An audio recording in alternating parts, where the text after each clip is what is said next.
full task force for joining us today. We have a pretty ambitious agenda, and it's also will give us some insight to both our communications plan as well as those innovative and transformative opportunities that are occurring across the country. So I do want to remind everyone that this meeting is live and being recorded.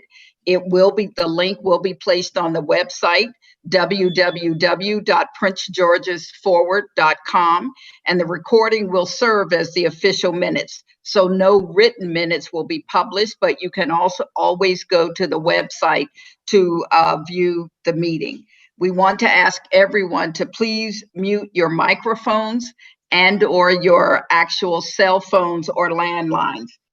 For the task force members, we have two presentations, one by McKenna Communications and Ernst & Young, both of whom will provide the opportunity for questions. They are subject matter experts in their various fields, and there is time scheduled at the end of each presentation for questions and answers.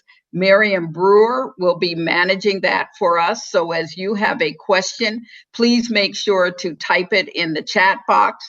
If it is for McKenna Communications, then you would just indicate that the question is for McKenna.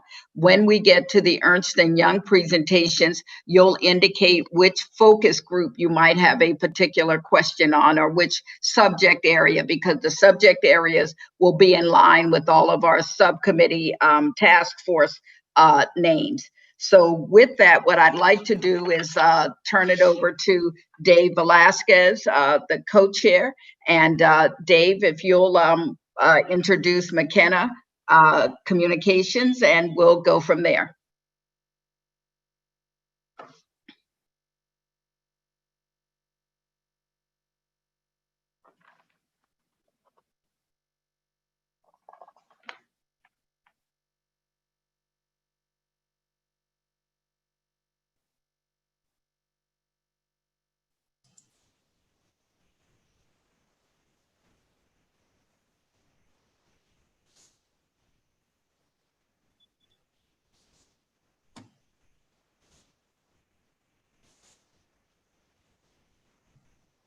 I don't see him.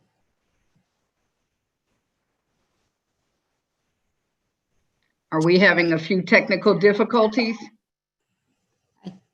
I don't see Mr. Velasquez. We're looking. Is he still on, Tangi? Yes, I could see his face. He says he's not muted. I just text him. He says he's not muted either. I'm looking for his. There he is.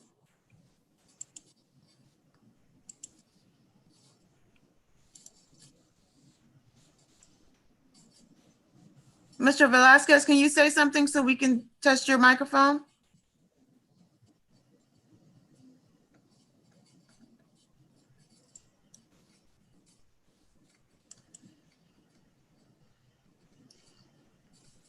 Gaurav, are you able to assist?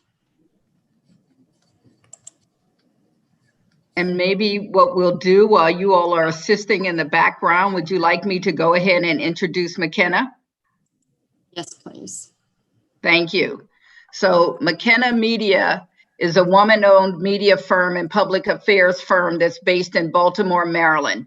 They have over 50 years of combined experience in advocacy, media, communications, and public relations, with deep roots in the state of Maryland, having worked for numerous Maryland-based clients and lawmakers, including the United States Senate. They work only for organizations, efforts, and people whom they believe will serve their communities with integrity and compassion, and whose goals they wholeheartedly support. So for 8 years, the team at McKenna has created attention-grabbing advertisements. They provided sound strategic advice to candidates, party committees, and organizations. They are diverse in race, gender, and professional background.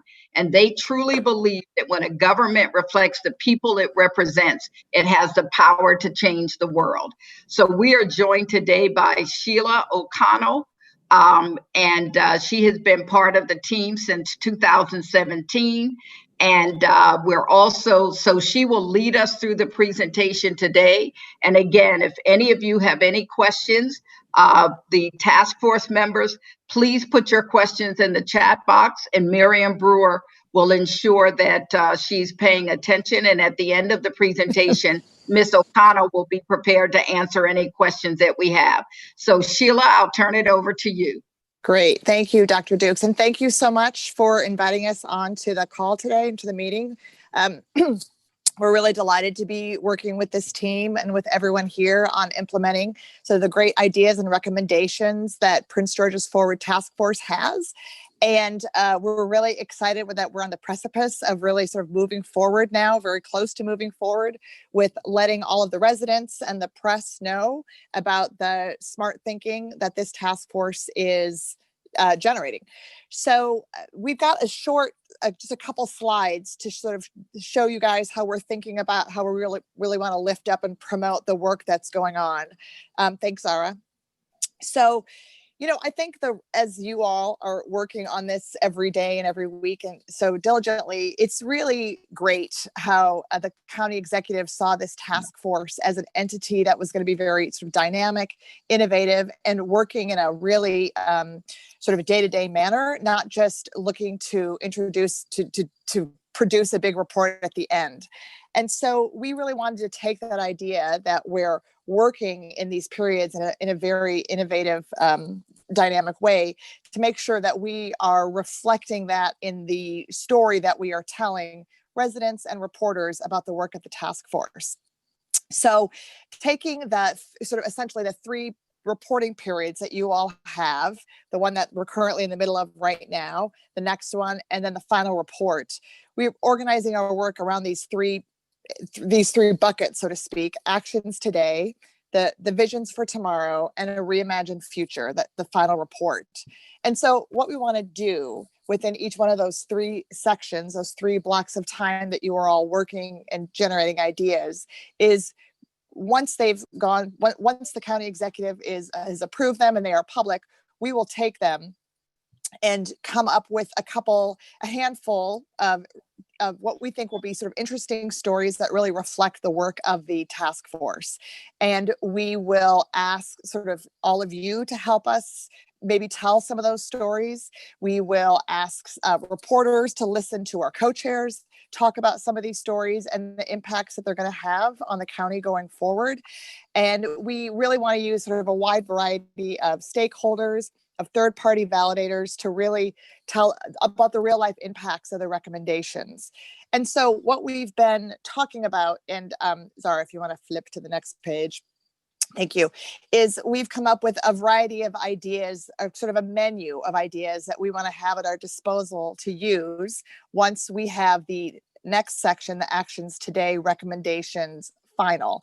And so we're talking about doing things like, in addition to our co-chairs sort of doing a big sit down with reporters and walking reporters through what all these different recommendations are, we think it might be fun to find a couple that we could do some explainer videos, some quick web videos. Maybe we'll ask some of you to do a Facebook Live interview talking about what some of these recommendations mean for the county going forward. We are looking at, using maybe some third-party validators, people in the community who are going to be directly impacted by any of the good ideas or recommendations the task force has. What does it mean for them in their work in their community going forward that the task force has this recommendation? We're also talking about doing a little social media promotion behind a couple ideas. So once we have an idea that sort of have narrowed in on the recommendation that we really want to lift up through paid media, we think that this first go around will do some digital promotion just to really show the work that the task force is doing. And in all of this, we are really looking to drive the conversation to have it sort of end and be driven to the Prince George's Forward website. The website is built to hold on to this information, to showcase the reports, to highlight the work, to showcase all of you and the work that you're doing. And so in all of this work, we are going to be pointing people towards the website to always learn more and get more information. So, and then the other thing that is important in this work is the role that we think all of you can take in lifting up the work and the recommendations that the task force are doing. So we will be producing in an ongoing fashion a variety of social media toolkits where we are writing some draft tweets, some draft posts that you all can then take and put onto your social media feeds. We'll write them in a way so that they're quite easy for you to adapt to your own voice and to your own feeds. But we're also going to ask all of you who are active on social media to retweet or repost some of the work that to repost and retweet some of the messages that Dr. Dukes, that Mr. Velasquez, that County Executive Brooks have onto their Facebook or Twitter feeds or whatnot. So we actually, on this next slide, we've got a list of our various chairs and our subgroup committee chairs, their various social media links, feeds, so that you can either follow them, add them to your friend list or whatnot. And would also note here that in our social media toolkits and in the work that we'll be doing with the press, we are always going to use hashtag PGC forward so that it'll be easy for all of you to search and so that you can see what your coworkers and colleagues are saying about the work of the task force. So I would just say we are super anxious and ready to get to work here now that you guys are have narrowed in on these 47 recommendations coming down the pipeline with in the next few weeks to come. We're going to grab those, work with the co-chairs, identify the ones that we really want to lift up, and then use a whole variety of means with earned media and social media to get the word out there to residents and to reporters about the work of the task force. So I'm happy to take any questions. So, and if you have questions, please put them in the chat box. I think you've heard Sheila give us a pretty comprehensive overview of how we want to begin to communicate using certainly all of the media opportunities that are available to us. We'll also send to the task force members the list of all of the co-chairs and the chairs of the subcommittees so that you will have all of our social media handles. I don't know if that's the right term. That is the right term. The one that I've been using so that you can begin to follow us, and then we can in turn follow each one of you.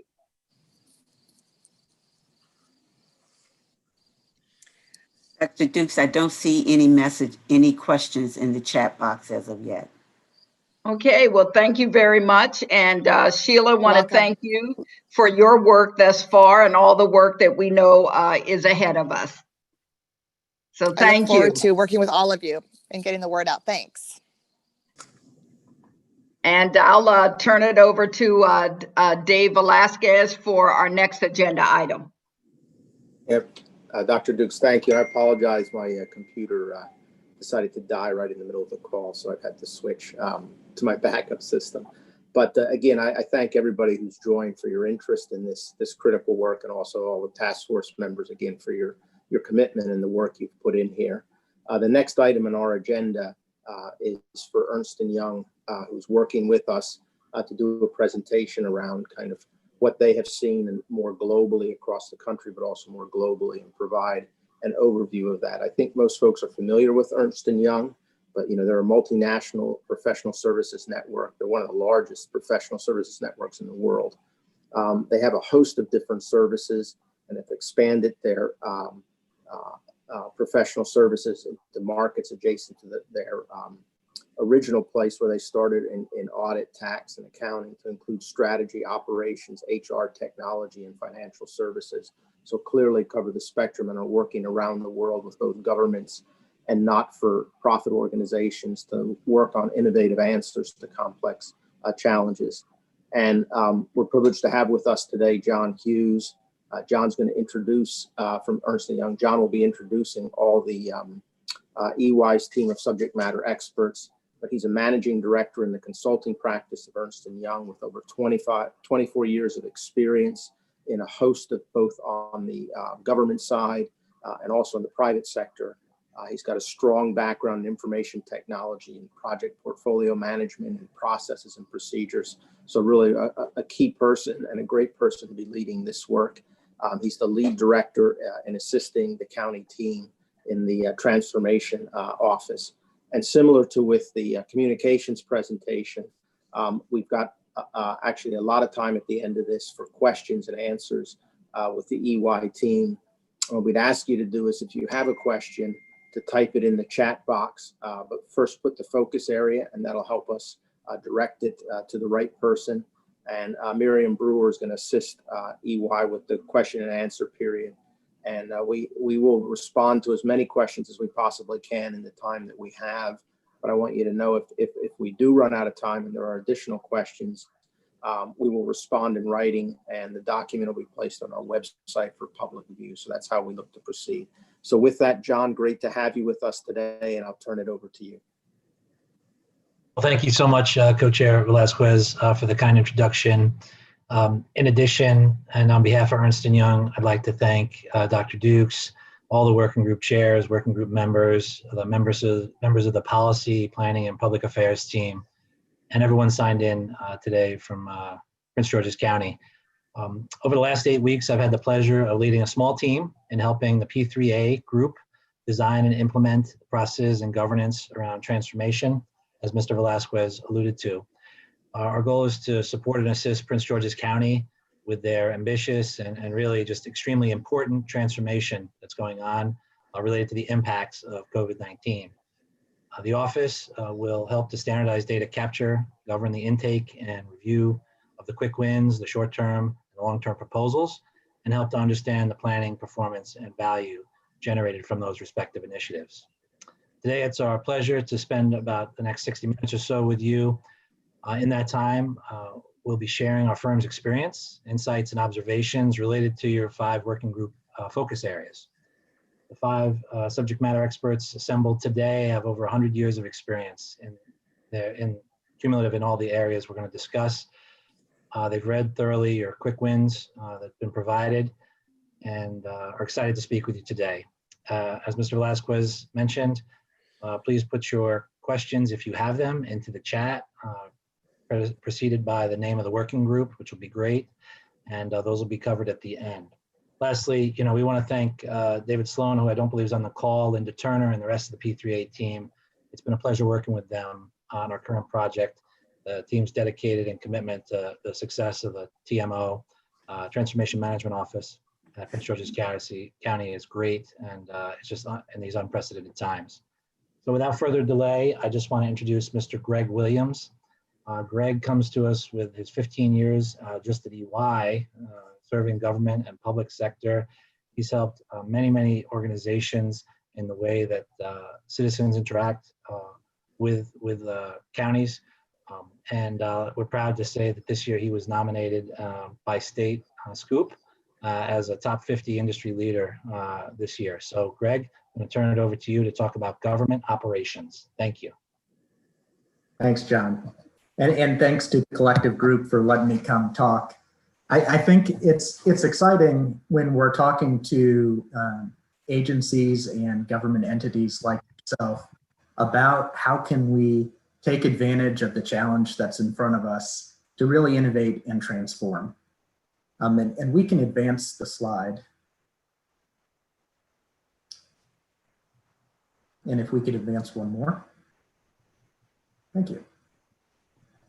One of the places we start that conversation is with now, next, and beyond. So, what is the vision for Prince George's County of how they want the future of government and serving our constituents to look like? And that is informed by the leadership, the culture of the government that's in question, and each needs to refine that. Once we have that vision, then we compare it to where we are today to kind of take a backwards look, a future back approach to describe what steps need to be taken. As John said, we really looked at, for government operations, what you guys have defined. And we think those steps, those now steps, are foundational elements that can really provide a platform. So, starting with continuity of operations, training and development. This is something we're seeing a number of organizations in light of what's gone on in recent times go back to and say, when was the last time we refreshed this? When was the last time we tested this? Is it comprehensive? Is it current? Can we execute against it? Because we need to continue to be able to deliver these government services. And then that follows naturally into how are we going to be able to get the work of government done? What's our remote work policy? That's had to be refreshed because we didn't imagine working remotely with this scale.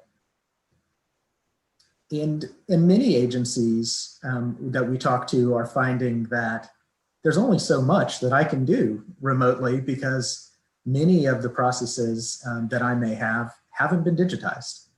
They rely on hard copy.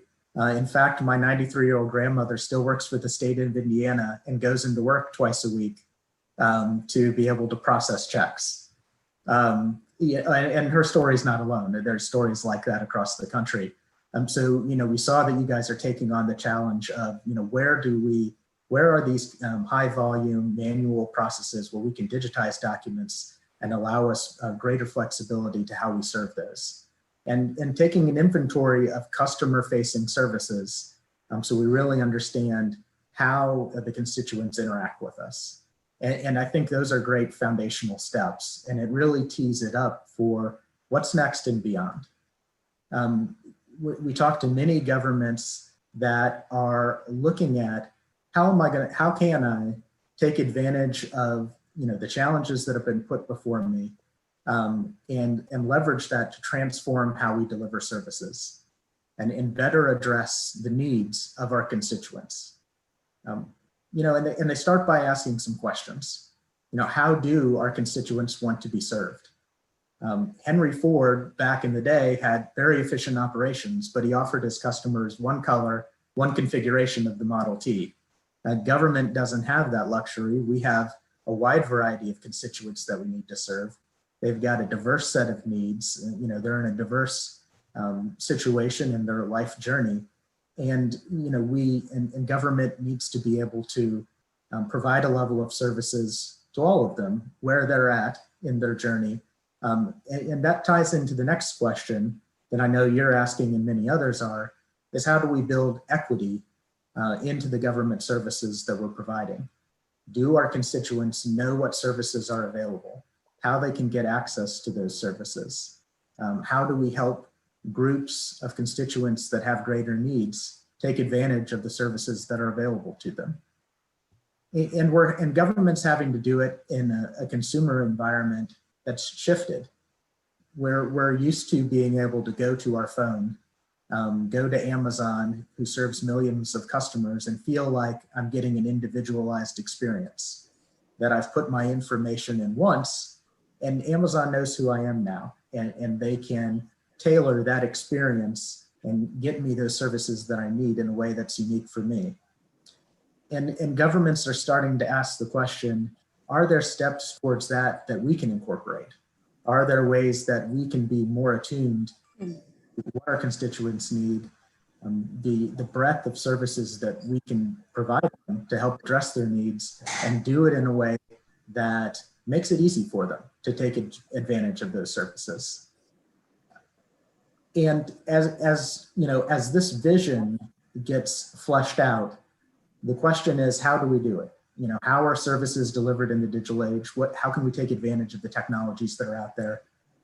How is the work of government going to get done?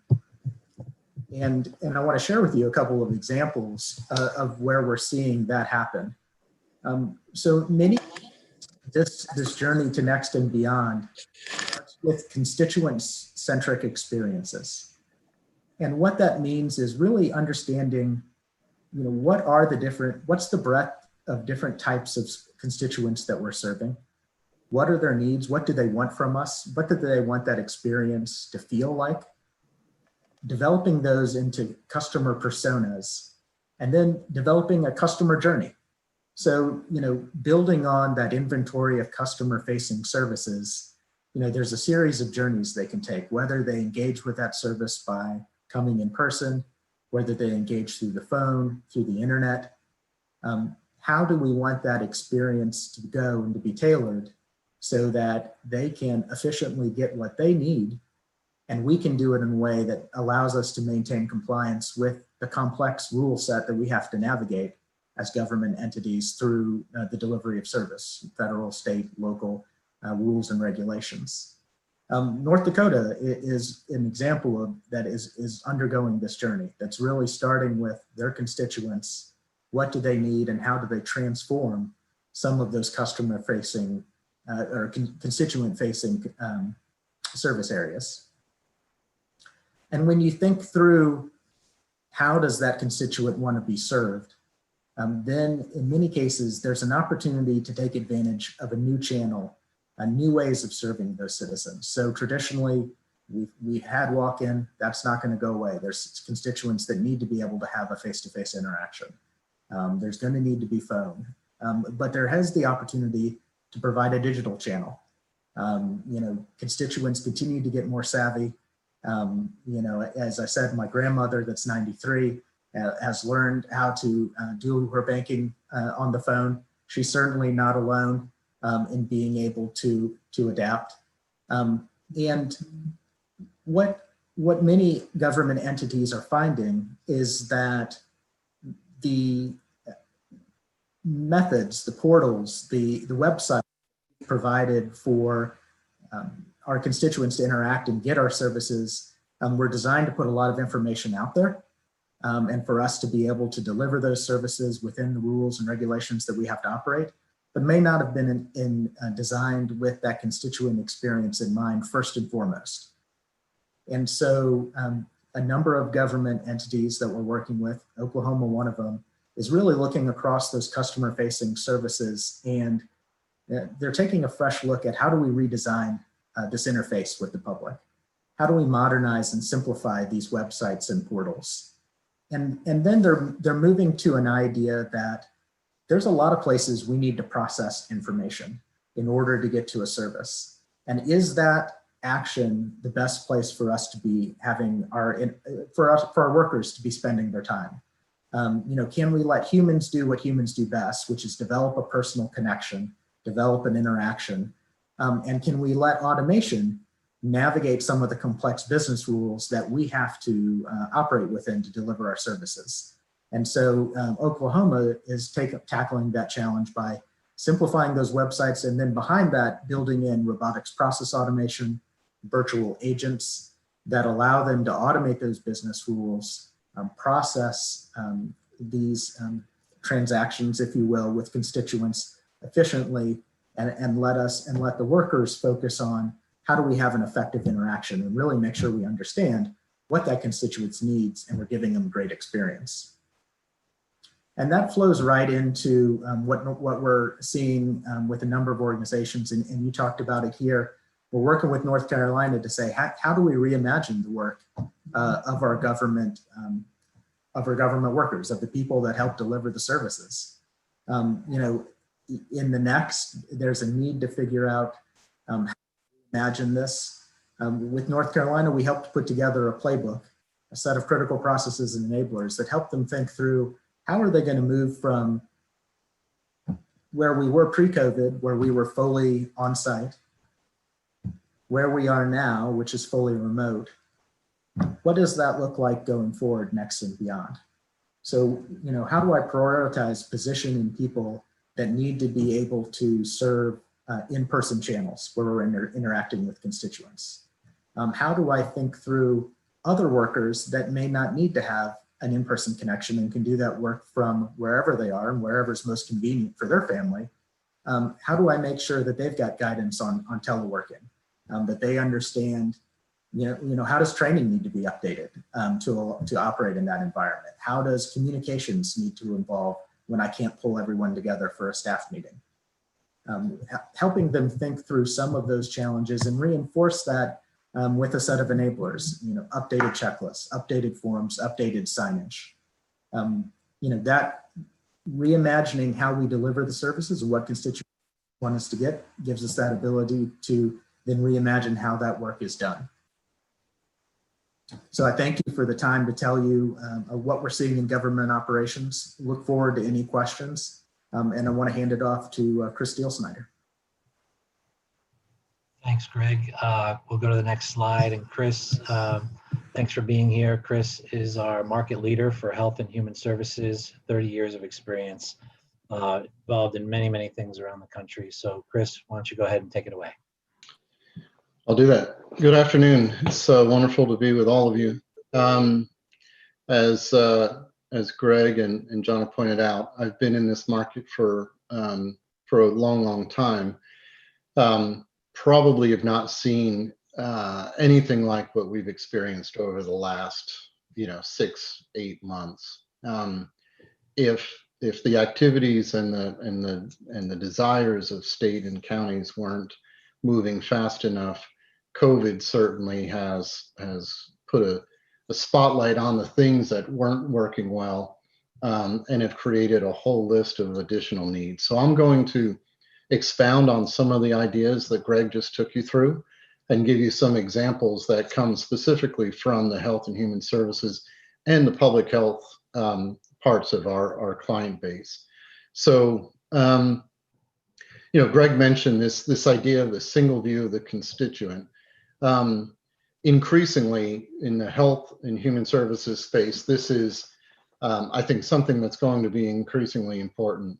The idea of empowering and enabling, but also putting in the hands of the constituents the responsibility of driving their healthcare decisions and coordination to become much more a part of that process.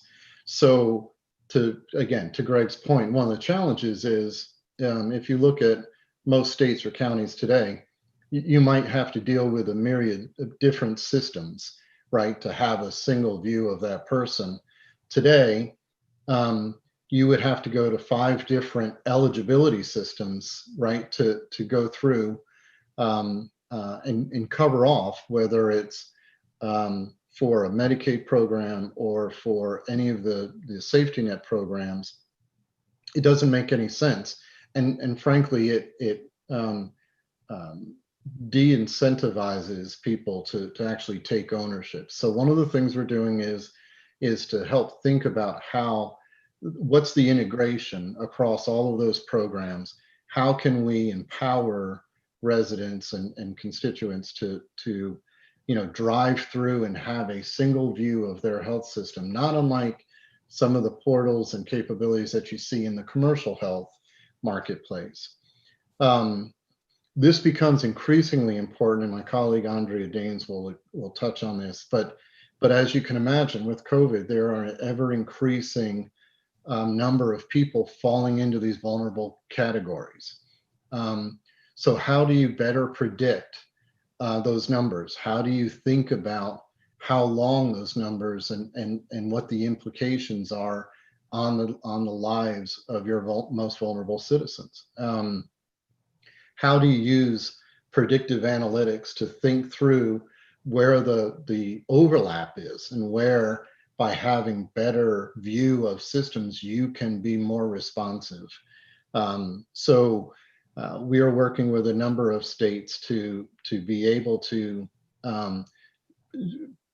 think of it as taking the pulse of people, right? A sentiment tracking, if you will, of residents, of citizens and for constituents who may find themselves at risk, whether it's for food or child or safety or homelessness, and start to think and capture that data so that the agencies can be smarter. As you can imagine, COVID, on top of everything else that was moving along in terms of wearables and Apple type technologies, the ability to use surveillance systems to better integrate. So you see it today, people who are wearing heart monitors that are constantly, sending signals up to their doctors. The same can be used in and around quarantine and contract tracing.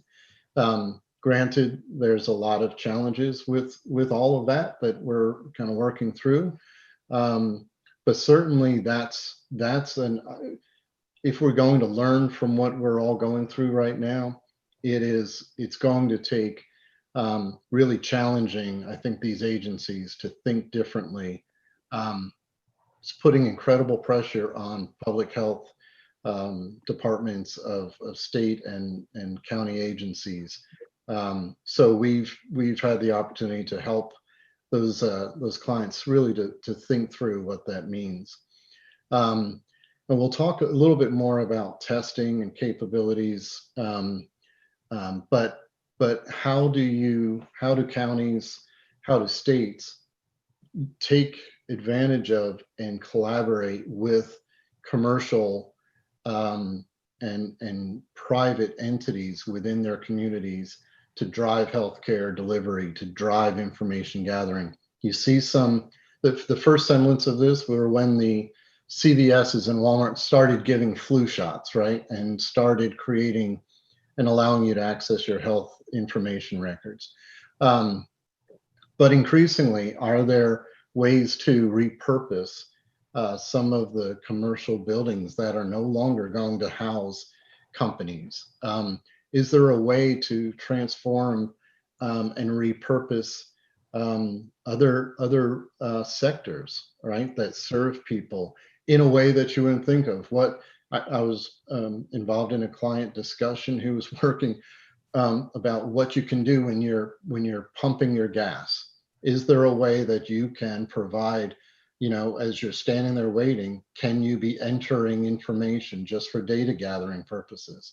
So it's moving fast, and the innovation is, I think, going to be unparalleled, again, driven by what we're all dealing with. So we listed, there's a number of states that are doing different things here, and we're involved in different ways. Telehealth is probably one of the better stories coming out of COVID, in that it became suddenly adoptable, right? It allowed people out of necessity to not have to leave home and to trust, right? Trust what telehealth is about and how far it can go. It's now, we're now thinking about the next iterations of that. How will you be able to better inform those telehealth doctors how to capture all of the data that you have or have access to? How do we empower people to be able to provide a telehealth operator or doctor with your personal information more quickly? One of the areas that is not moved as quickly, despite the commercials by Michael Phelps, is this idea of using telehealth for mental health purposes. But as you can imagine, that's been one of the bigger challenges of communities, is the impact on people. So how do we make that better? How do we, EY, help states and agencies to think about serving what is an increasingly growing vulnerable category of constituents? And then you can see that there's always got to be legislation, and so there's a number of states who are waiving this requirement that there be a triangulation between your existing doctor.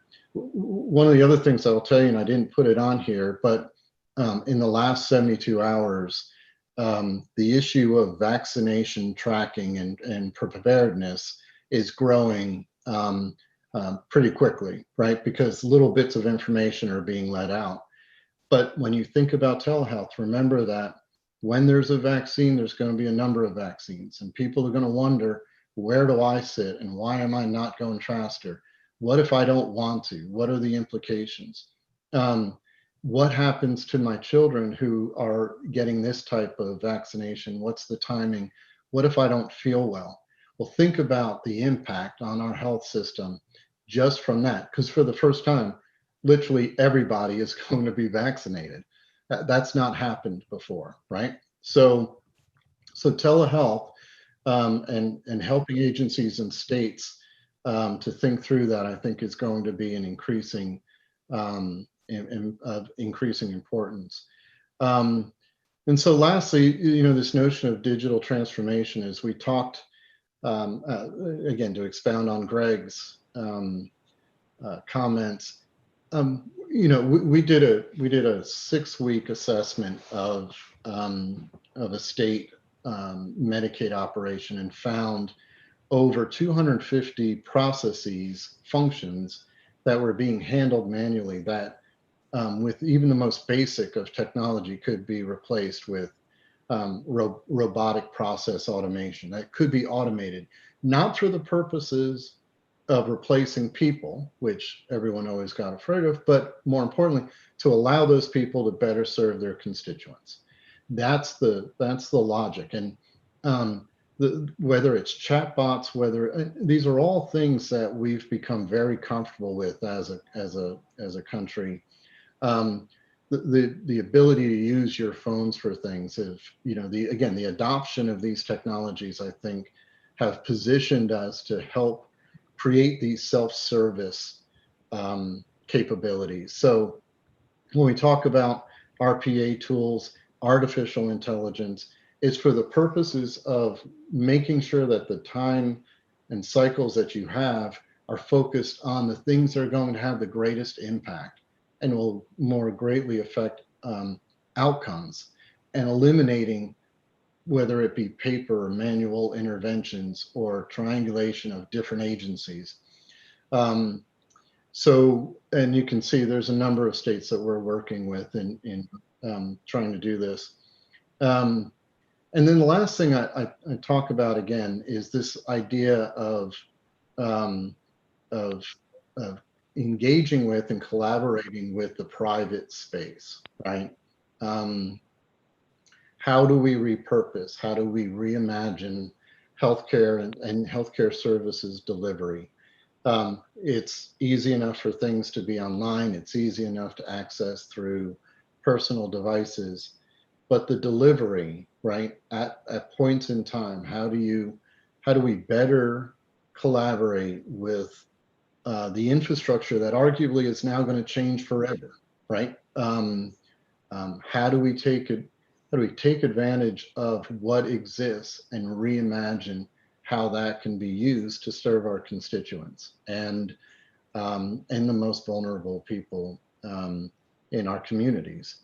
So that's a lot of talking in a short period of time, but it is hopefully gives you a sense of the types of things that can be done. I think our EY is very good at looking at these kind of processes and helping our clients work through and re-architect and reimagine, as Greg said, how things can be done by not only bringing the technology and process experience, but also our DNA is all centered around avoiding risk. And how do we do that in a way that really helps you all to mitigate the risk and the implications on the people that you serve? So thank you for this time. I appreciate the opportunity to speak with all of you, and I will pass it back to John Hughes. Great job, Chris. Thanks. We have some questions rolling in, so we'll be sure to get to them at the end. I'm going to turn it over now to Mr. Phil Vaccaro. Phil spent 5 years as part of the New York City Department of Education, brings tremendous amount of experience from that perspective. But since then, it's been 10 years here at EY, focused primarily on the practice of supporting states, districts, and K-12 institutions. So Phil, take it away. You're on mute, Phil.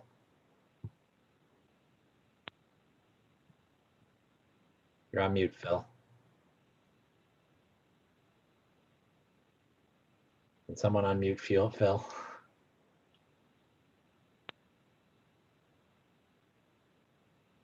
So he's on the phone.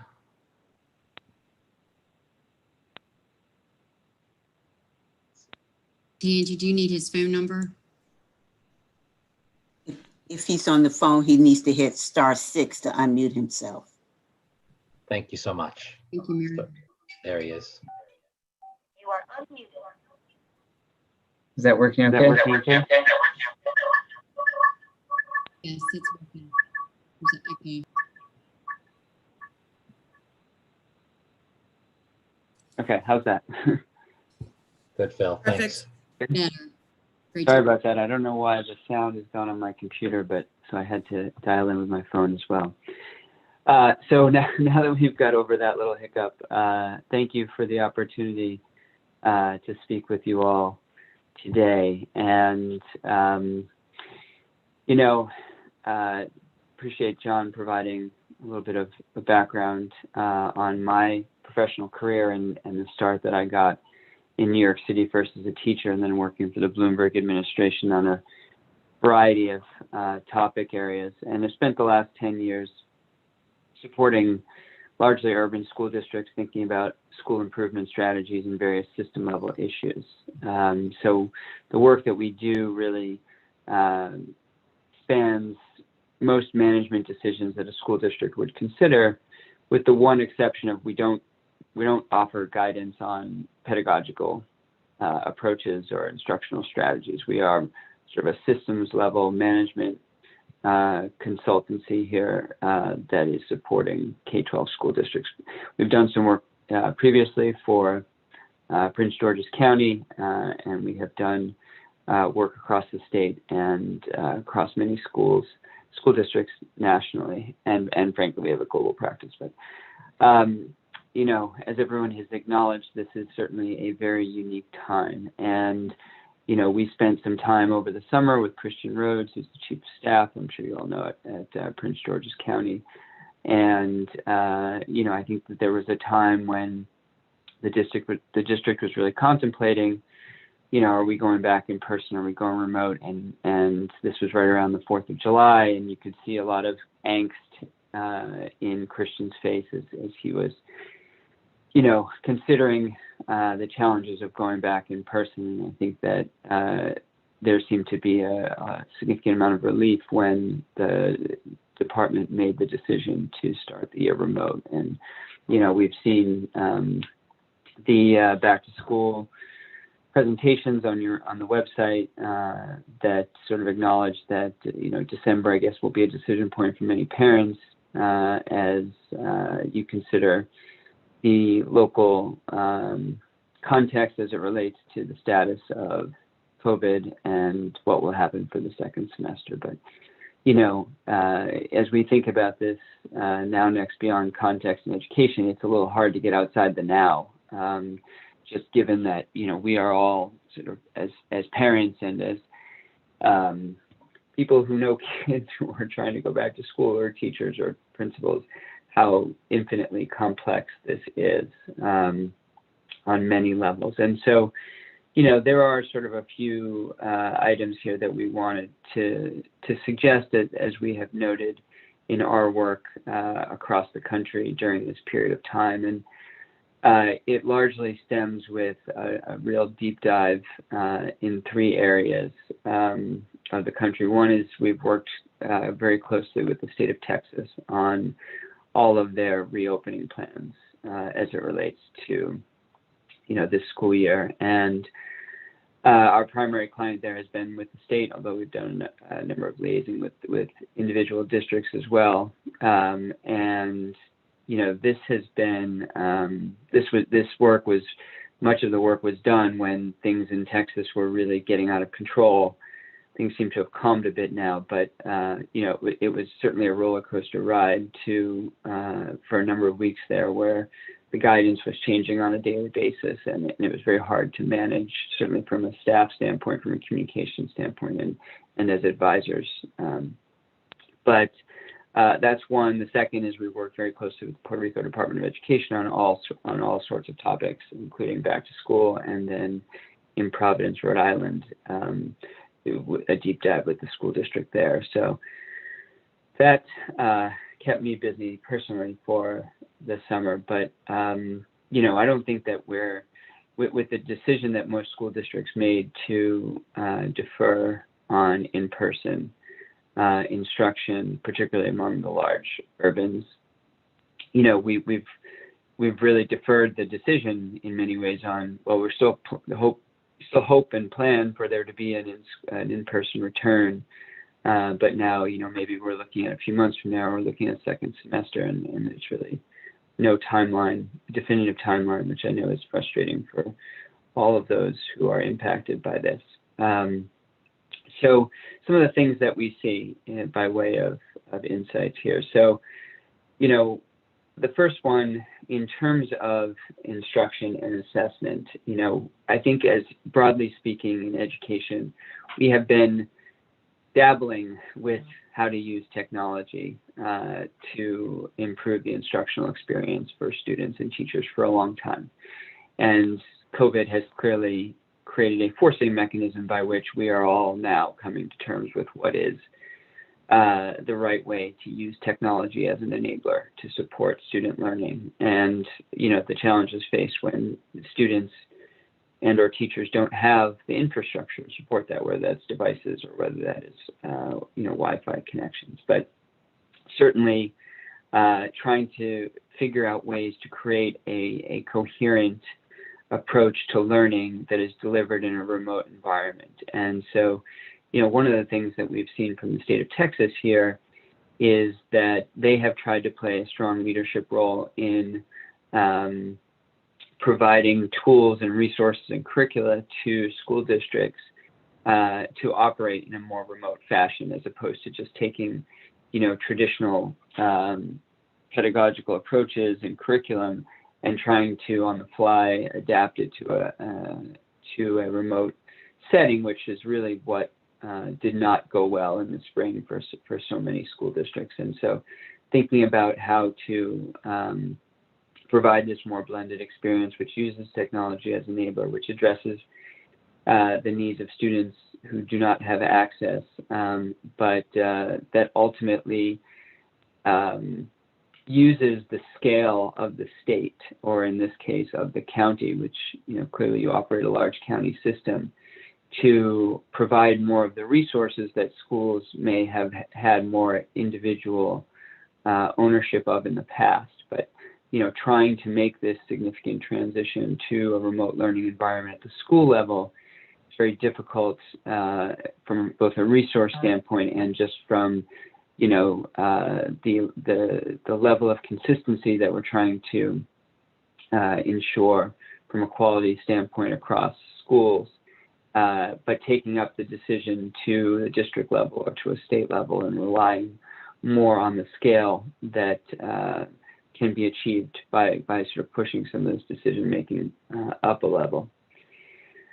The second is, this has been an interesting time to see how schools are approaching the way in which they deploy their staff. And many more schools now have considered alternatives to, you know, the traditional student-teacher assignment. And, you know, one way in which this has manifested itself is thinking about the creation of teacher teams, and instead of a one-to-many approach, one teacher to many students, it's several teachers to many students. And so really trying to take advantage of some of the things that you can do differently in a remote setting that leverages the strengths of your teacher core. And so, you know, there are some teachers who are absolutely fantastic at delivering lessons in a remote environment, and others who feel that you're less comfortable with the technology or just the mechanism of having to present, you know, through a screen, but who may be better suited to providing more individual support or small group support by way of follow-ups. And so, you know, we have seen some of the leading charter networks for sure, as well as places across a number of school districts, Providence being one of them, where they are thinking about their staff in different ways. And so certainly among the charters, because there is more of a consistent curriculum across the schools, it is, you know, who's the one teacher that's going to excel in third grade to provide that remote lesson delivery And then how are we taking the time that's sort of freed up from those other third grade teachers to provide more of the small group or individual instruction? So you're having those individual checkpoints, which is much harder to do if one teacher is being asked to do that among their 20, 25 students. Or in the case of Providence, where they've just created a district-wide virtual academy, and as they think about segments of their population that choose to go remote versus try to have some sort of in-person experience, and therefore they have selected teachers who they believe really thrive in a remote environment to specifically be dedicated to that channel, to that delivery channel. So, you know, again, things that you wouldn't typically try in a more traditional setting, but trying to maintain some of the characteristics of instruction that we know to be effective in terms of the small group instruction or some of the individual follow-up and delivery and or tutoring, which we know is often high value and might in other settings be more costly or where you have more choices. The you know, certainly not to be overlooked, the third point here in all of this is instruction for the most vulnerable students in back to school planning. And so, you know, in a fully remote environment, it is extremely difficult to provide the services for students who have more significant needs, and in particular, you know, the kinds of physical and emotional supports that are prescribed by their IEPs. And so a number of school districts, even those who are going remote, have offered some form of in-person service for this group of students. And, you know, that is, it's another one of these really tough situations to manage, because, you know, the other side of the coin here is, are you taking a vulnerable group of students and then bringing them into a setting where they are at higher risk of some sort of you know, acquiring the virus. And so there are certainly folks on both sides of this, but you know, there's also a lot of challenges that these students face, and if they are not addressed appropriately, then they really need to be these students can have some pretty significant challenges that go beyond what they typically deal with. Hey, Phil, if I could interrupt you, just want to give all the worker areas an equal amount of time, if that's okay. You want to just maybe finish up on the last point and we'll move along? Thanks.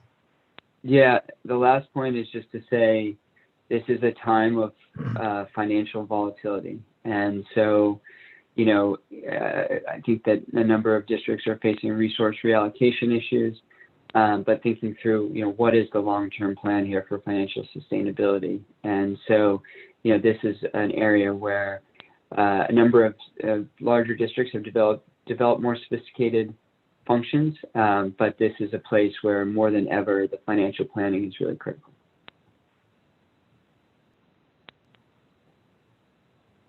Phil, thanks so much. You know, just in the interest of time, we make sure we get the questions. Thank you so much for those insights. Let's turn it over to Tony DeLisi from our Economic Development Advisory Services Group. So Tony, take it away.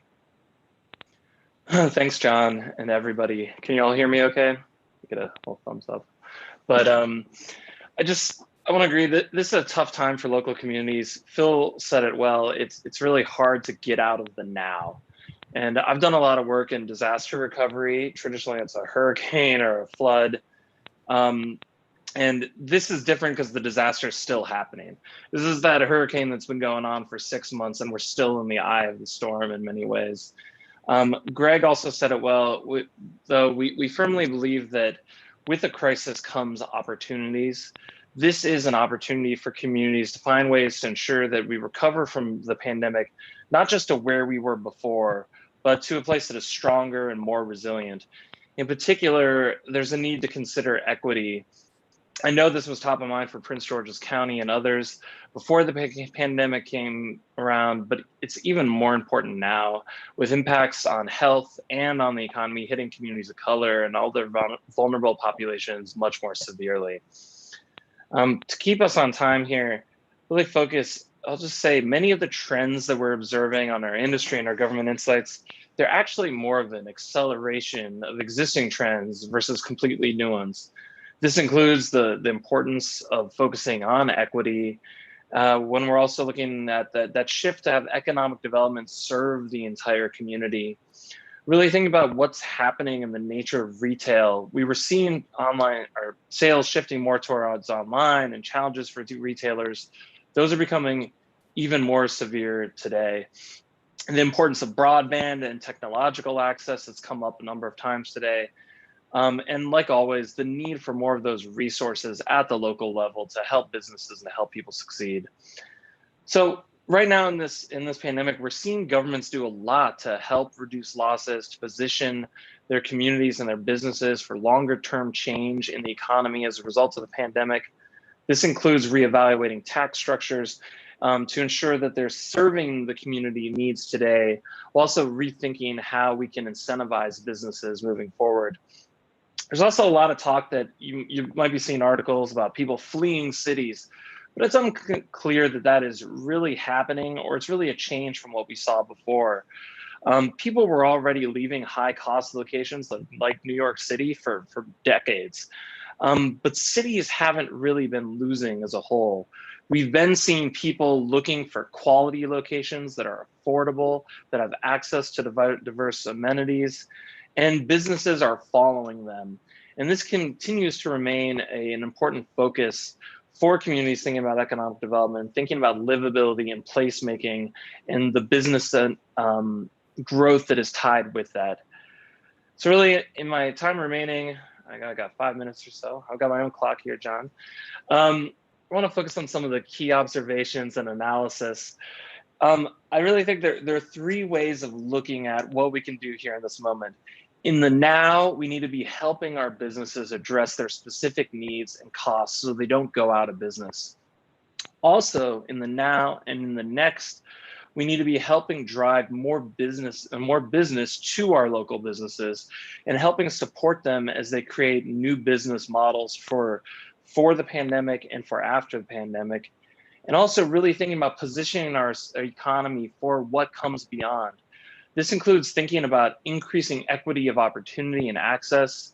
It also thinking about new business models that are going to come forward with reshoring and new recruitment opportunities that are going to be created in new business models today. So really thinking about some of the things that Prince George's County has identified as those quick wins, they fit into these structures. When we think about addressing business needs today, the efforts to help with technical assistance and support, access to capital, enhancing bus services, these are things that are going to help businesses and their workers in this moment. But there's a lot of other things that we're seeing communities around the country doing, specific grant programs that are being created, not just from accessing state and federal dollars, but local grant programs going specifically to businesses in need.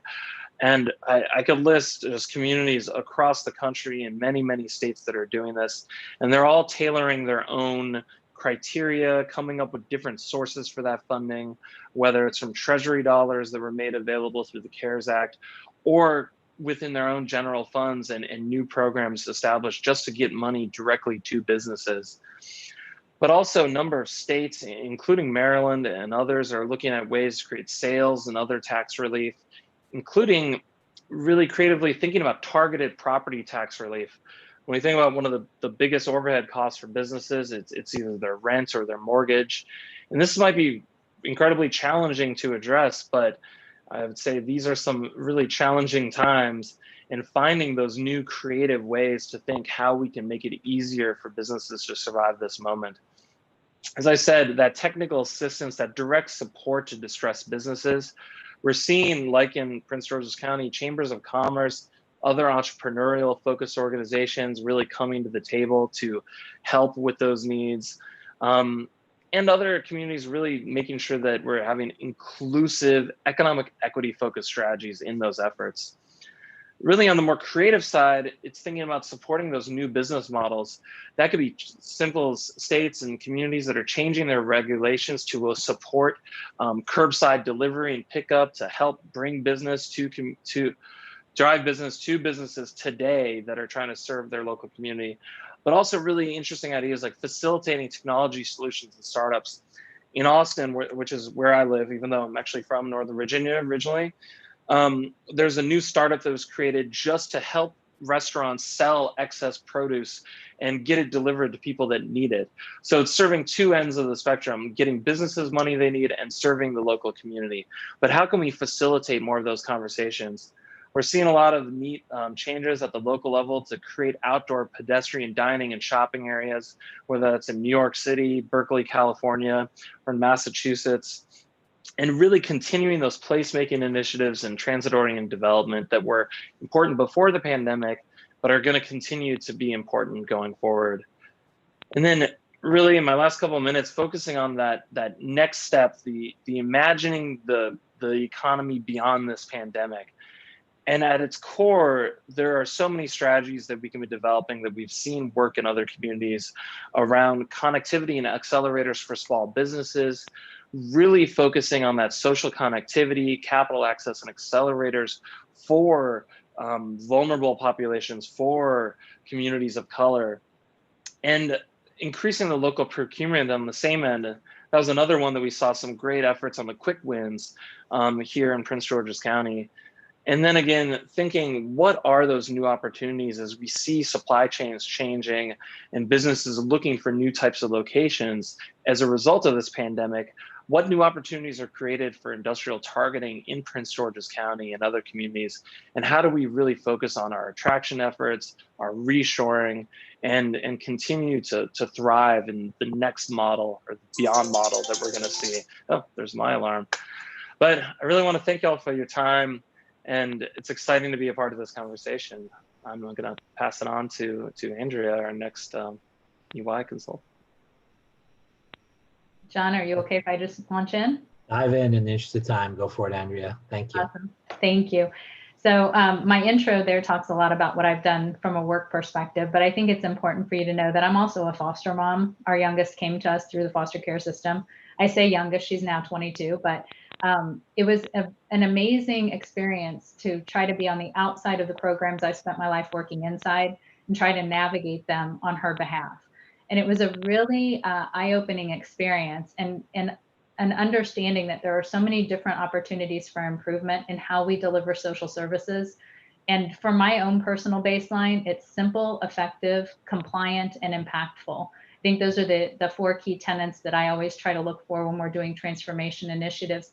And I loved going through the quick wins from this group because I feel like that we were 100% aligned in those goals. How do we simplify the process? How do we make it more effective? How do we continue to comply with those things that government must always comply with, but also make an impact in the communities where we're serving? So it was really exciting to see that. It was also interesting to see, several of those things that were brought up by the group sitting a bit individually, and the idea that maybe we could look at some synergy and some combination of those to create that more comprehensive approach. So just, again, really appreciate the thinking that went into those. And along those lines, really creating those stronger ties to the community, leveraging the paths of trust. That's something that I'm having a lot of conversations with government about right now. Traditionally, government has had some relationships with local and community-based organizations, but not really integrated the delivery of services to the degree that I think we now can. So I want to talk through some of the things that are on the slide in front of you, give you a little bit of definition behind just a couple, bullets. So person-centric mindset, for example, if you've been around social services for a long time, you've probably heard the term no wrong door. Those are efforts that have been going on for a long, long time. And it gets confused now when we start to have these conversations that person-centric is the same as no wrong door, and it's really different. From a no wrong door standpoint, that was getting a person into a particular program and then allowing them access into other programs because they came into one.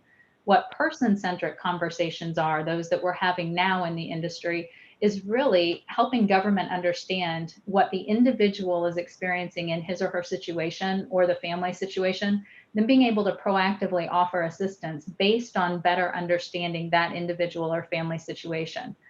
And if you think about all the services that a family or an individual could need, government can only provide so many of those through the programs that we have available. And we have fiscal constraints and more of those coming as a result of the pandemic and a loss of tax revenue. So we have to start thinking about, and as we have these conversations, we are thinking about government more as the floor of services that are available, not necessarily the ceiling. It's where we start, but it's not all the access that we want to provide to those in the community. So really being able to better understand what organizations are serving inside these communities today, how are they connected to the communities that they're serving, and how can government play a connector role in addition to direct delivery of services is the genesis of that person-centric conversation. You've heard a lot of our speakers talk about digitization. You can't go anywhere and think beyond pandemic without how do we make things more digital, since we're all living digital lives now.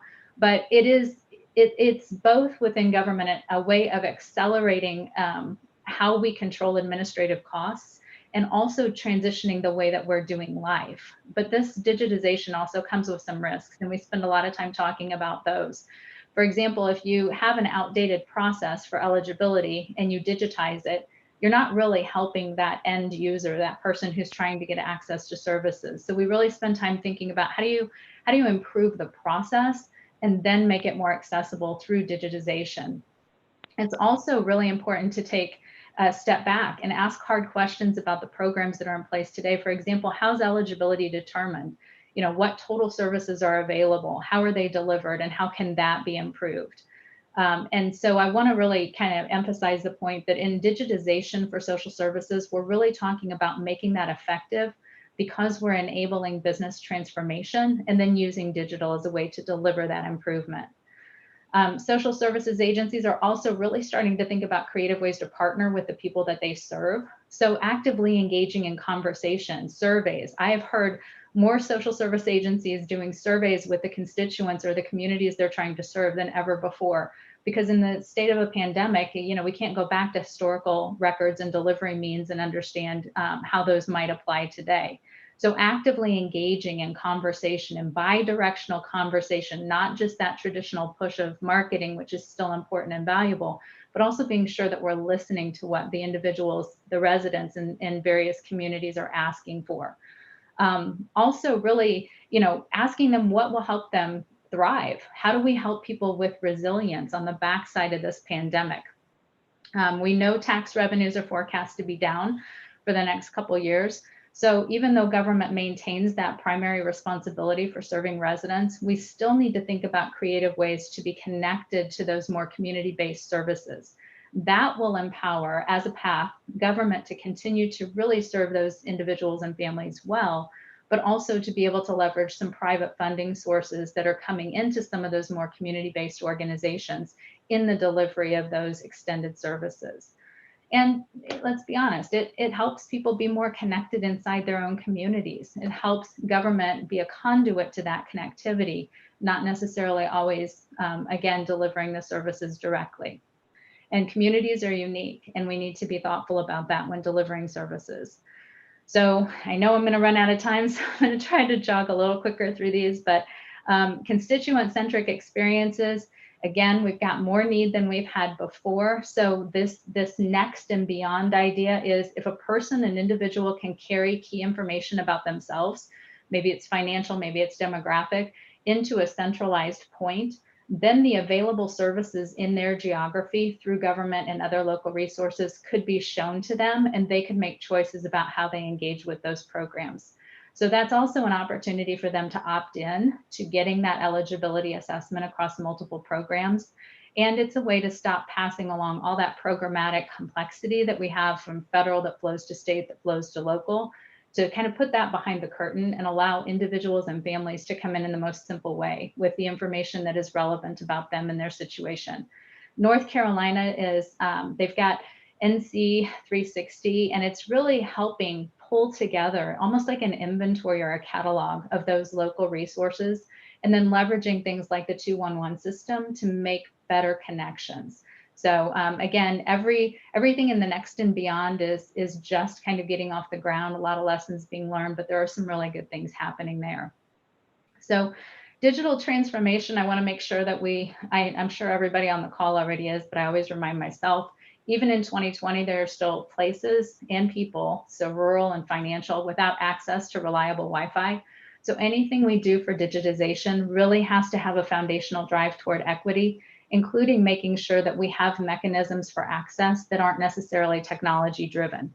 And having access to Wi-Fi in a device are just the beginning. If there's no one in the home that has English as a first language, if you've got no one in the home who's technically proficient, those types of things are as much of a barrier as getting access to solid Wi-Fi in a device. So San Jose County has a really strong digital equity program. It's driven primarily because of the remote learning that's taking place. And we're really trying to encompass the thinking for something beyond just the connectivity and the device itself. Work reimagined, everything I've just spoken about really does always have people at the center. And we've got to pull back to the people who are delivering social services and really rethink how we think about doing that. Historically, at least in my 30 years of doing it, it's very reactive. We wait for a family or a person to have a crisis, and then we take them through several hoops and we get them connected to a service. What we're talking about now more than ever before is how do we anticipate need? How do we see something a little bit in advance, because government has access to a lot of data, and proactively offer that support before the family or the individual hits that crisis point. One of the projects I'm involved in Hillsborough County, which is Tampa, Florida, is doing exactly that, leveraging the data that they have within the county to understand what they know about an individual or family, and then to identify those areas where they might be able to provide some assistance up front. So for example, if they see that they've got an eviction notice pending, they're able to proactively engage with that family and offer some housing assistance. So I'll sum it up like this. The pandemic's wreaked havoc on individuals, families, and communities in lots of ways. It's revealed the holes that most of us knew were in our social services safety net already, but it's also pushing us forward. Accelerating was the word used earlier. To reimagine how those needs are identified, how people can be more empowered to articulate those needs and how they would like to access the services, how the services are delivered, and really to pull that through the extended recovery timeframes that we're anticipating. So business transformation, proactive service delivery, data-informed decision-making, and digitization, all of those things can help us move this forward. And I will turn it back over to John. Wow, thanks, Andrea. Great job. We can actually go to the next slide. Would be great. Thanks for all the participants and their insights and observations. It was just a glimpse into some of the things we've heard. Great job, team. At this time, I'd like to ask Ms. Miriam Brewer to maybe help us facilitate some of the questions and answers. We've seen some flow in. We want to make sure that the time is spent equally as needed. And we'll answer whatever we can. And remember, whatever is not answered on this call, we will answer and provide to the working groups. Yes. Ms. Brewer? Yes. Good afternoon. We're going to start with the first subcommittee in government operations. The question is, provide one example in the resultant change in the delivery and acceptance by customer. Thanks. That's a great question. What we're seeing is that folks are taking a broad look at where they want to do that, but they're prioritizing based on the immediate needs that everyone is facing. So one example is with unemployment insurance and how constituents interacted with this state agency in order to be able to obtain that unemployment insurance. There were a lot of challenges. It ended up in the press. They asked us to come in to assist them and understand what was that customer experience, how could that process be redesigned, and it was a digital channel.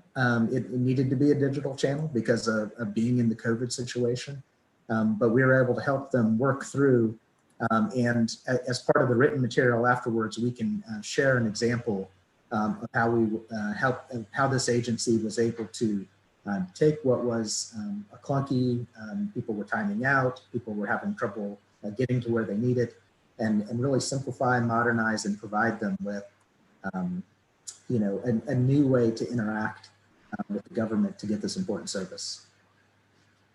Okay. There's a second question. We know transformation of government is essential.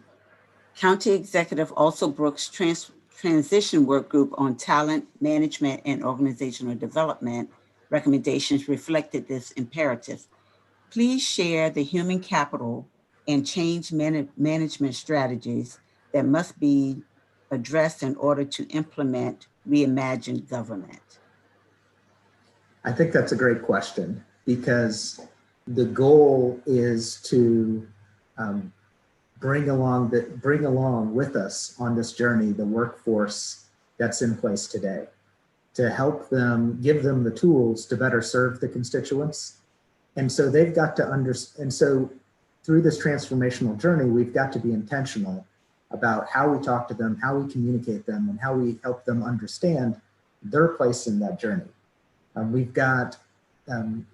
There's a lot of proven techniques in terms of how we address that change experience, and bringing all of those tools to bear in terms of understanding the why, understanding the personas of the workers that are going through the journey, tailoring communications that are sensitive to their needs and their understanding of their role in the process. That's an absolutely critical part, because the goal is not to remove human interaction from government services. The goal is to let humans do what humans do best and seek to augment them with automation. Okay. The next question is under health recovery. How has your work on one of these initiatives contributed to the equitable delivery of healthcare services in diverse populations, reaching the most vulnerable citizens exactly where they are or what they need?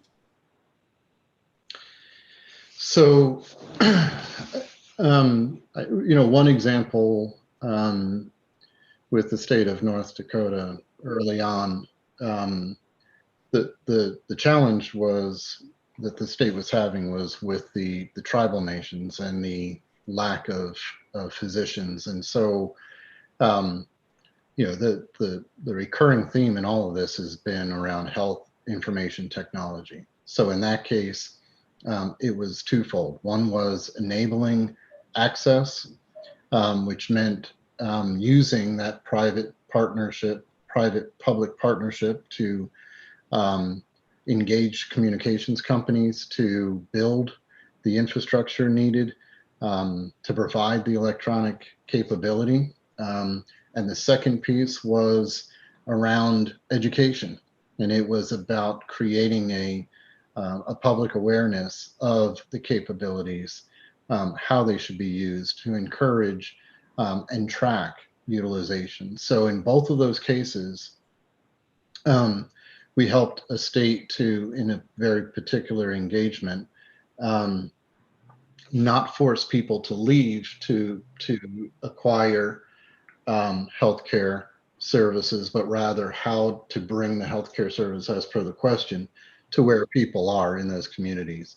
The constant theme is enabling this idea of health information, providing the access to health records, connecting providers, providing for telehealth, providing for education services, providing vulnerable citizens with all of their data in a single place. All of that is enabled through the technology.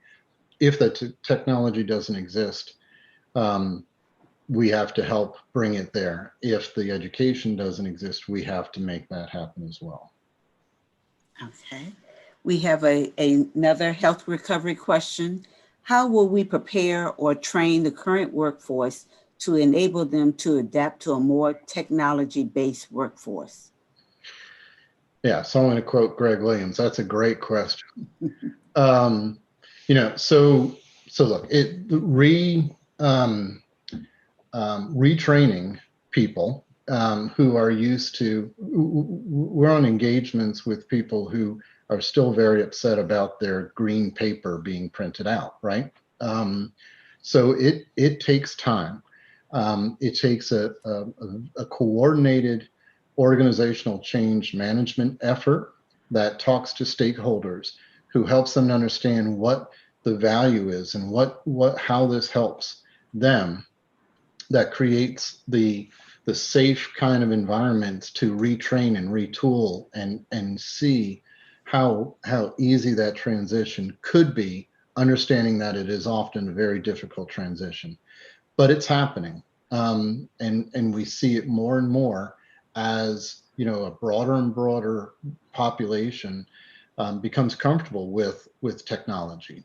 You know, the rate of adoption now is beyond what anyone could have possibly thought of. So whether it's trusting handheld devices or phones, or being comfortable on computers, or understanding search, or, you know, anything that's you know, associated with health IT, it's a matter of taking a very coordinated, compassionate approach to that workforce realignment. So it can absolutely be done. We do it. It's not easy, but it's absolutely essential that we continue to retool our folks in support of that. We have one last question on healthcare. Can you give a more specific example of the P3 programs in other states that you reference for delivery of healthcare solutions? Sure. So Commonwealth of Kentucky, I think everybody on this phone probably realizes that 80% of the country is, rural, but only 20% of the population. And in some states, it's a much larger percentage.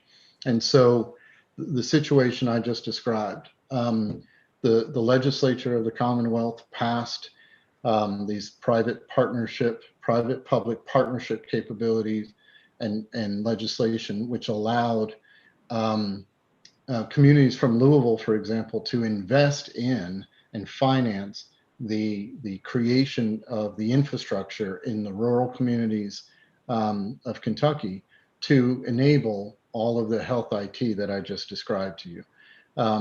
It was a very simple legislative effort. It was not really opposed, and it brought forward, some of the bigger companies within the Commonwealth to fund providing this healthcare, because a healthier, state creates less demand and less pressure on the state overall. So it's in everyone's interest. So it's a great example. We helped them to frame how that would happen. We helped go to market and contact some of those private companies, and you can see all kinds of output based on the success that they've had in bringing health services to the more rural parts of the Commonwealth. Okay. The next question is directed toward education. What about the sharing of physical resources, i.e., some schools have excellent laboratories, but other schools in the same district don't have such labs? Could one use remote laboratories to enable students from other parts of the district to ensure high quality learning experiences for all? And that's also, it's two parts. And what about applying that to higher education? Sure. And can you hear me? Just want to make sure. Yes. Okay. Yes, Phil. So sharing physical space, well, right now, I guess everything is remote, but sharing physical space in a more hybrid environment is certainly possible. It's logistically challenging. And so, I do think that in the case of, for example, labs, this may be one of those things where, the schools that have access to them clearly will receive the benefit.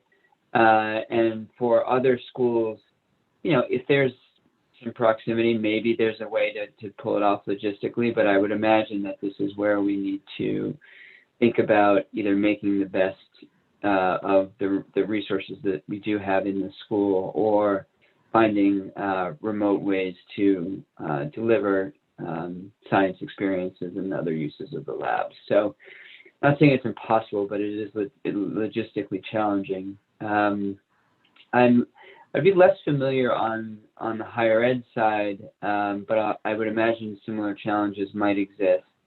But I'd have to think more about if I know of any examples in higher ed as to whether or not they do have this kind of space sharing. Okay. The next question. Miriam, yes. Before you move to the next question, I did want both the task force and others to understand that the EY team is willing to stay on the call to answer as many questions as they can within the next 15 or 20 minutes. So for those of you who can stay on the call, please do. And for those who have to leave because of scheduling conflicts, please know that there will be written responses to the questions, and we will get them to the task force members as well as post them on the website. Thanks, Miriam. Again, education recovery. What about novel models that are emerging involving communities taking ownership of education of their own students in home environments? Parents leverage their own skills to provide after hours tutorial services at a local block, neighborhood level, etc. Yeah, well, I think this is one of the most intellectually interesting things that's happening right now in certain communities. Again, it is logistically challenging, but this notion of creating learning pods among groups of families that have some sort of connection, typically in certain neighborhoods or in leveraging certain public spaces to create these kind of learning environments. It is difficult to implement in a district the size of Prince George's County, if there's going to be any sort of district level involvement in this, because it becomes the issues of equity immediately float to the top. Who's eligible for this kind of thing? Because it's really hard to do at scale. And so it becomes more, or at least it has become more of a family-driven or community-driven approach to supplementing the education that's being provided by the local school district. I know in San Francisco, they've created more of these, learning pods, which are more community-driven, and we've seen them pop up in a number of areas. In Texas, when they wanted to start thinking seriously about what would be required to do this at scale, I think they considered it for a week and put it down because it was just too complex to manage, and the issues of equity, they just knew that they weren't going to be able to resolve. That said, could it as parents, if they are in a position to provide these kinds of opportunities for their kids, I think that it's something that I don't think that we'd want to get in the way of. But when it's driven by the schools themselves, overcoming the issues of equity, I think are just really difficult. Okay, we actually have two more education questions. Are there innovative models, refinancing for technology and internet access, professional development, training, help desk for troubleshooting issues, and online tutoring coaching? There's a lot in that question. Are there innovative models? I think so. I think that, what we are facing in this environment is rethinking, all of the educational practices and processes that go into delivering a high quality education for kids. And so, I think that you could take any one of those topic areas and think about what is a more optimal approach in a remote learning environment. And, it is, great that that technology has enabled us to be able to maintain a certain level of service in this environment. But it is not going to address everything, and it clearly runs into issues where families don't have the infrastructure to participate in that way. So, I think you can go process by process and see what can be improved and where do we have to kind of plug gaps in, particularly in access. So without necessarily doing a deep dive into all of those topics, I think that that what needs to happen is two things. One is clear communication. Regardless of the issue, there needs to be clear communication on how the district or the county is supporting a particular area. So whether it's a help desk, whether it's professional development, the communication has to be really clear to manage expectations. The second thing is focus. I think we all still hope that we are living in this for a temporary period of time. And so, it's a tough balance to go into this and say, we're going to change the way that we have historically operated for a short period of time and then have to sort of flip the switch and go back. In what areas can we live with kind of good enough versus in what areas do we really need to prioritize our focus and attention because it is sort of mission critical for making sure that, our students and teachers stay safe, that our students and teachers are able to engage in a level of instruction that is going to kind of keep them on track as much as possible. And figuring out what those mission critical areas are and dedicating the time and resources to do that.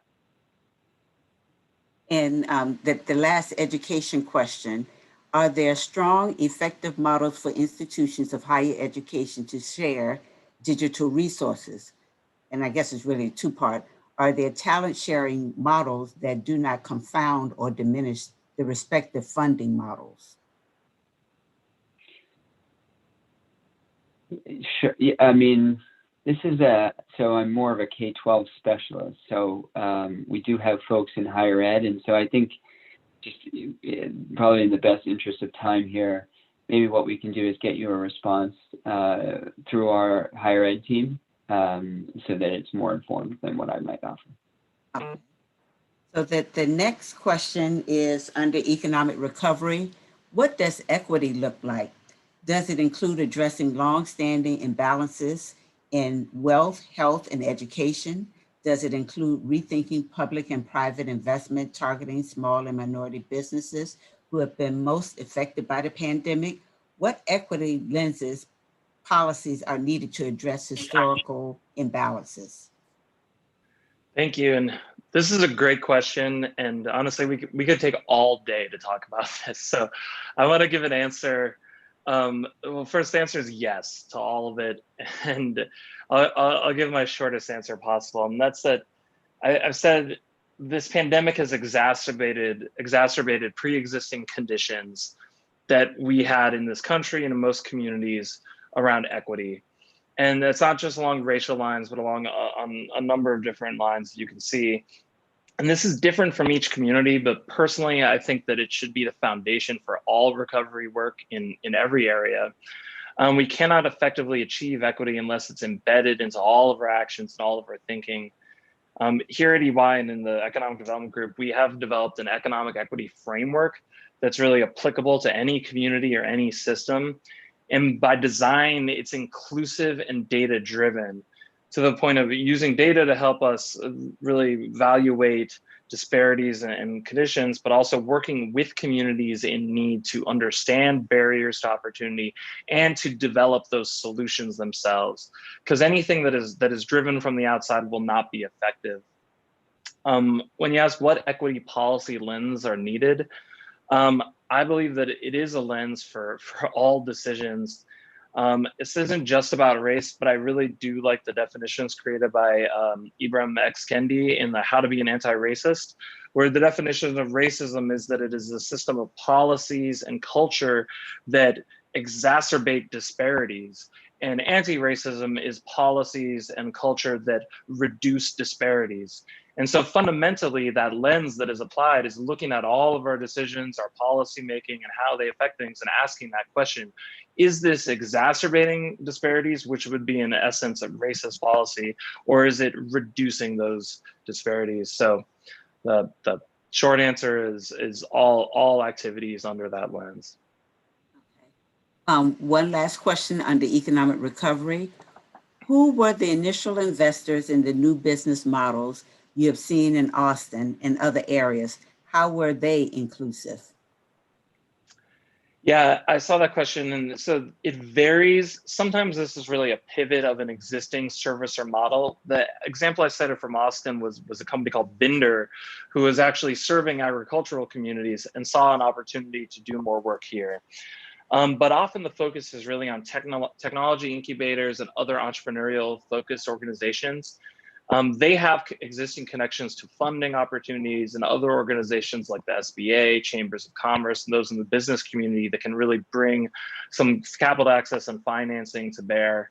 In the past, we've seen communities use Kickstarter campaigns and really innovative competitions that might be publicly funded or otherwise, where they bring the community to the table to come up with new ideas and really put them on the stage to find funding, to be made aware of what's out there.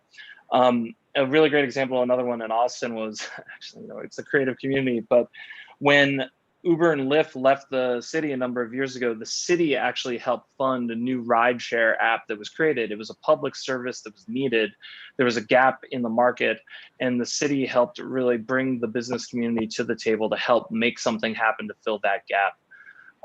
The last thing on that question, I think it was around inclusivity. If they are inclusive, it is because they've been intentional about it. And there's two forms of that. One is, this includes organizations that are intended specifically to serve underserved communities around technological development, capital access, and so forth. Or it's those overall similar technology-focused organizations that have embedded equity and inclusiveness as a pillar of their work. Without that, I would say that many of them are not inclusive on their front. Okay. Human services and social services.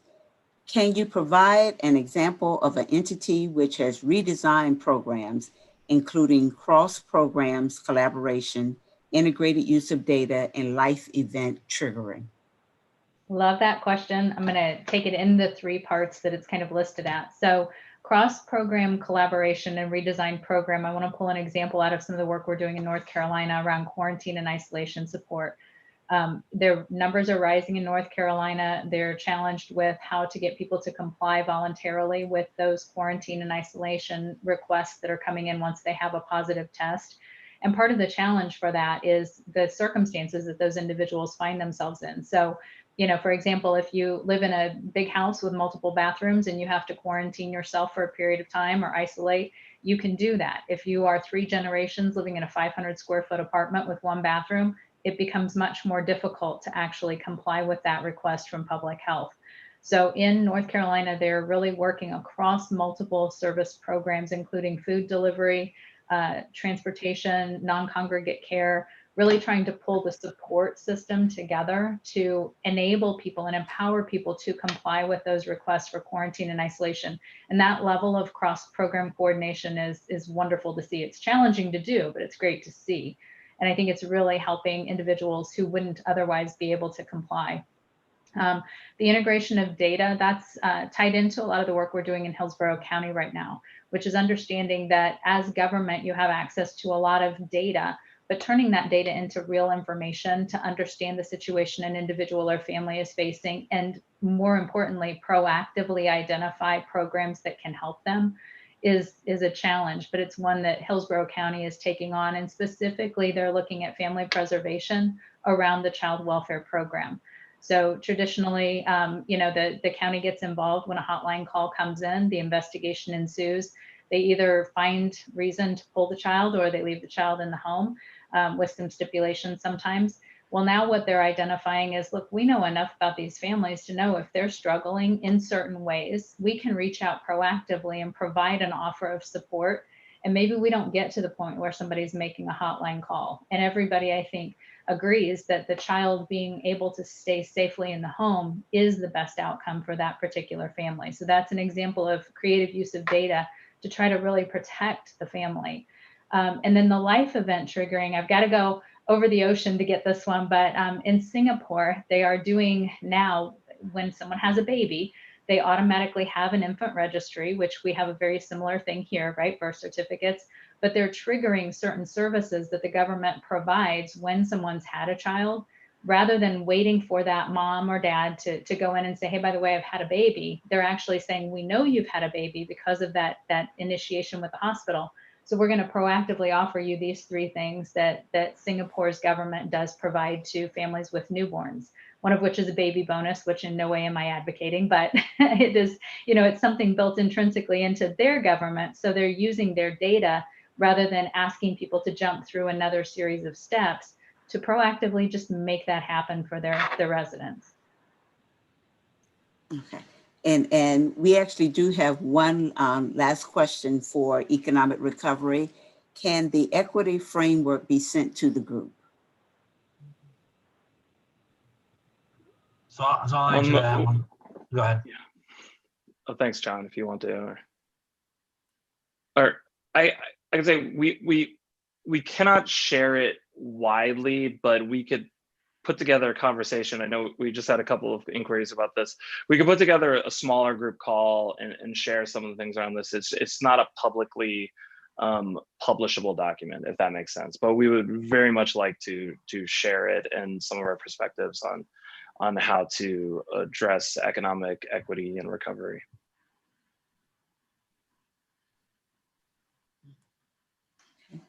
Dr. Dukes, I'm turning it back over to you.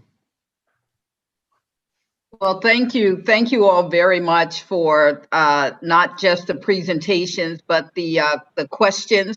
I believe that in addition to the answers, the written responses that we'll receive from E&Y will also set the stage for the discussions that will be held in the various subcommittees relative to the short-term and long-term recommendations.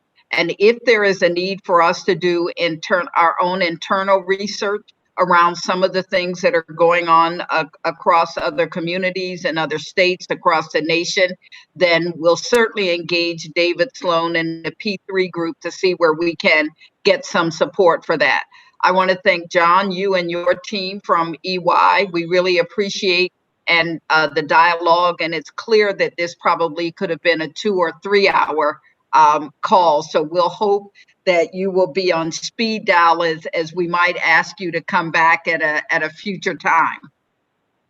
With that, what I'd like to do is to ask Dave Velasquez if you have any final comments that you'd like to make. I don't, Dr. Dukes, I don't have anything to add to what you said. I just second what you said.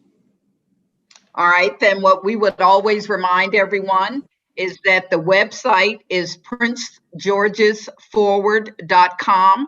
The only punctuation in there is the dot, and our email address is pathforward@co.pg.md.us. And please, for the public listening audience, if you have any questions, please go to the email site, send us the questions, we'll get responses to you. Thanks to everyone for giving us the extra 20 minutes on the call. Thanks again to EY and to McKenna Communications for their earlier presentation. And you'll be hearing from us as we continue to work towards our next goal with regard to the short-term recommendations. Take care, everyone. Have a good rest of the evening. Yep. Take care. Thank Stay you. well.